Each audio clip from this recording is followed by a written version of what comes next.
એ, N અને the. પણ ક્યારે એવો વિચાર આવ્યો કે આને ખરેખર ક્યારે અને ક્યાં વાપરવાના? ચાલો આજે આપણે સાથે મળીને આ મજેદાર કોયડો ઉકેલીએ. તો સૌથી પહેલાં ચાલો આપણા પહેલા જાદુઈ શબ્દ એ થી શરૂઆત કરીએ. જાણવું છે ને કે આનો ઉપયોગ કેવી રીતે થાય? ચાલો જોઈએ. જુઓ, નિયમ એકદમ સીધો અને સરળ છે.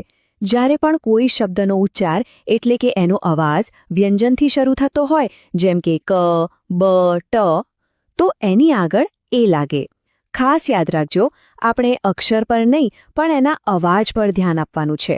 દાખલા તરીકે અહીં જુઓ, ધીસ ઇઝ અ બુક.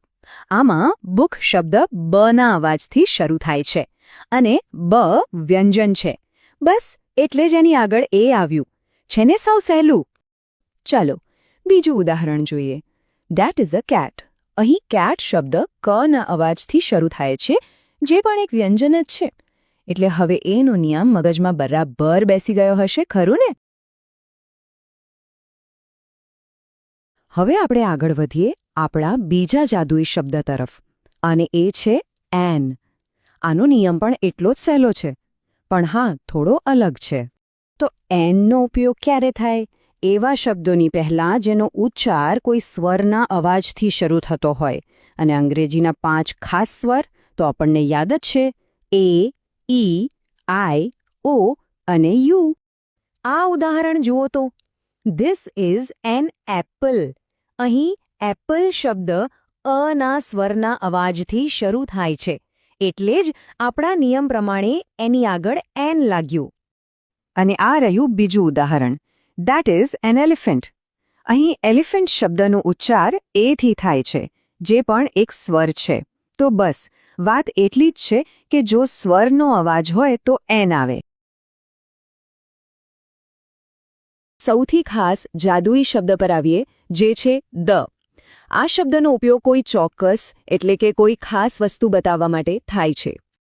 તો સવાલ એ છે કે ધનો ઉપયોગ ક્યારે કરવાનો? જ્યારે આપણે કોઈ એવી ચોક્કસ વસ્તુની વાત કરતા હોઈએ જેના વિશે બોલનાર અને સાંભળનાર બંને જાણતા હોય.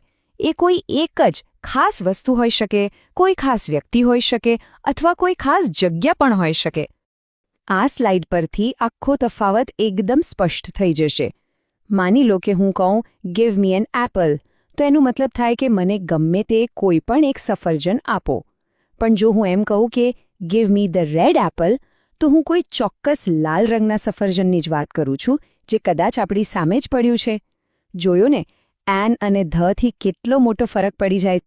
જેમ કે આપણે કહીએ છીએ, ધ સન ઇઝ બ્રાઇટ. આપણે ધ સન એટલા માટે કહીએ છીએ કારણ કે આખી દુનિયામાં સૂરજ તો એક જ છે.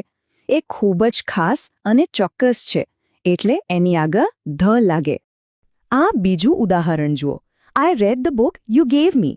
અહીં હું દુનિયાના કોઈ પણ પુસ્તકની વાત નથી કરતો, પણ એ જ ચોક્કસ પુસ્તકની વાત કરું છું જે મને આપવામાં આવ્યું હતું. એટલે જ અહીં ધનો ઉપયોગ થયો. આપણે જાદુઈ શબ્દો શીખી લીધા, તો ચાલો મોડું કર્યા વગર આપણે જે કંઈ પણ શીખ્યા એને ફટાફટ એકવાર યાદ કરી લઈએ, એટલે પછી ક્યારેય ન ભૂલાય. આ ટેબલમાં બધું જ આવી ગયું. એનો ઉપયોગ વ્યંજનના અવાજ પહેલાં, એનનો ઉપયોગ સ્વરના અવાજ પહેલાં, અને ધનો ઉપયોગ કોઈ ચોક્કસ વસ્તુ માટે. બસ આ 3 નિયમો યાદ રાખી લો, એટલે પછી કોઈ દિવસ ભૂલ નહીં પડે. તો જોયું, આ કેટલું સરળ હતું? મને પૂરો વિશ્વાસ છે કે હવેથી મારા બધા જ વિદ્યાર્થી મિત્રો આ જાદુઈ શબ્દોનો ઉપયોગ એમના અંગ્રેજી વાક્યોમાં એકદમ આત્મવિશ્વાસથી કરી શકશે. બધાને ખૂબ ખૂબ અભિનંદન.